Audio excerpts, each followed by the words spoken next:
Queridos hermanos, buenos días en este jueves, día 2 de abril, ya en el que hoy el texto de la liturgia nos presenta el libro del Génesis. Por una parte, un personaje como el de Abraham, en el que hoy el Señor quiere hacer una alianza con él. Mira, este es mi pacto, serás padre de muchedumbre de pueblos.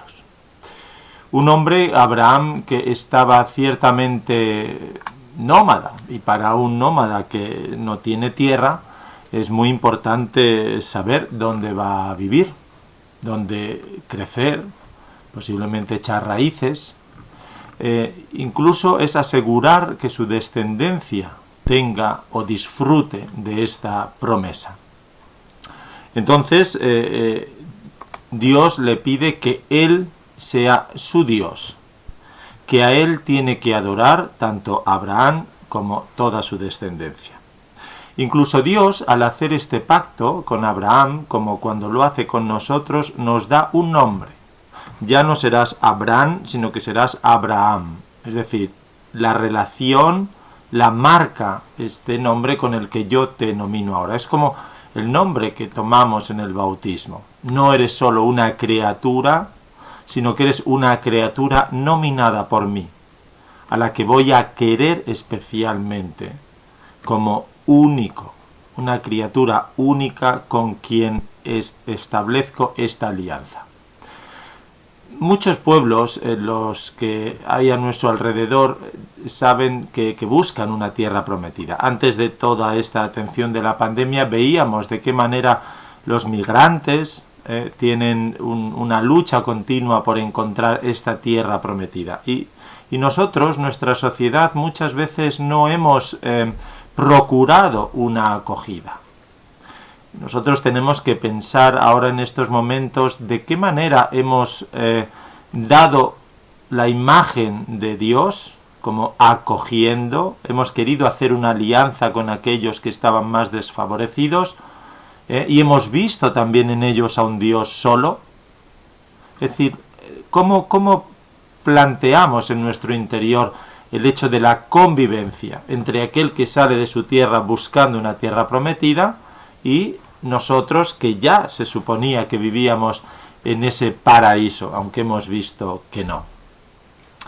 ¿Qué Dios presentamos nosotros a los demás? ¿Un Dios solidario, un Dios acogedor, un Dios fraterno o un Dios absoluto e intransigente para con los hermanos? Fijaos que en el texto Dios añade al final: tú guarda mi pacto que hago contigo y con tu descendencia por generación y generación. Que si nos vamos al Evangelio vamos a ver cómo Jesucristo también ratifica el pacto. Os aseguro, dice Jesús, quien guarda mi palabra no sabrá lo que es morir para siempre. Y el salmo de la liturgia de hoy, que es el 104, nos dice que el Señor se acuerda de su alianza eternamente. Es decir, incide el salmista en esa alianza que hace Dios con su pueblo. Con el Dios de Abraham, dice, el Dios de Jacob, el Señor es nuestro Dios, dice. Él gobierna todo, Él sella su alianza con su pueblo, Él se acuerda de sus elegidos, porque todos somos descendientes de Abraham, pero tenemos que volver la mirada a Dios en todo momento. No como ayer los judíos que se quedaban solo en la materialidad de sentirse engendrados por Abraham como herederos de la alianza. Pero esa alianza hay que renovarla continuamente, ¿no? Porque la alianza que la ha ratificado el Señor está en creer verdaderamente en Dios a través de Jesucristo. El verso de antes del Evangelio que se lee en la liturgia decía: no endurezcáis hoy vuestro corazón, escuchad la voz del Señor. Pues bien, escuchemos la voz del Señor, porque escuchando la voz del Señor tenemos que preguntarnos si somos conscientes de que somos herederos de aquel pueblo elegido y amado por Dios, que se ha revitalizado la alianza en Jesucristo y que nosotros tenemos que vivir confiados continuamente en ese Señor.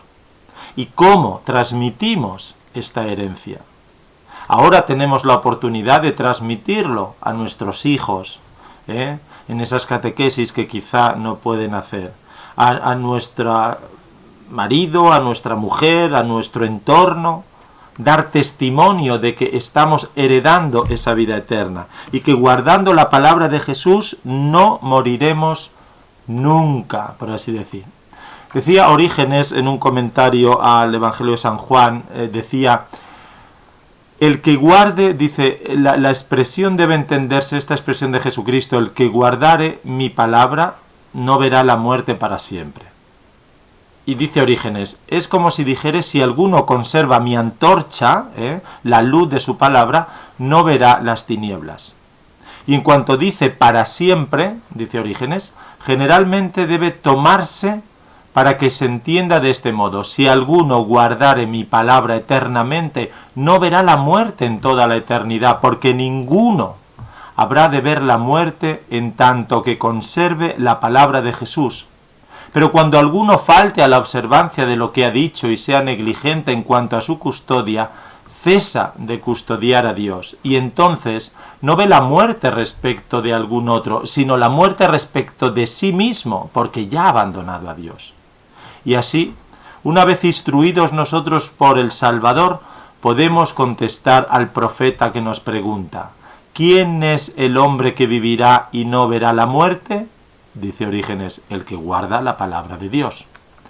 Es un texto maravilloso que ahora, en este tiempo que nos hace desconfiar, a la vez, si meditamos aquí, nos hace estar fuertes, en lo que dice Orígenes.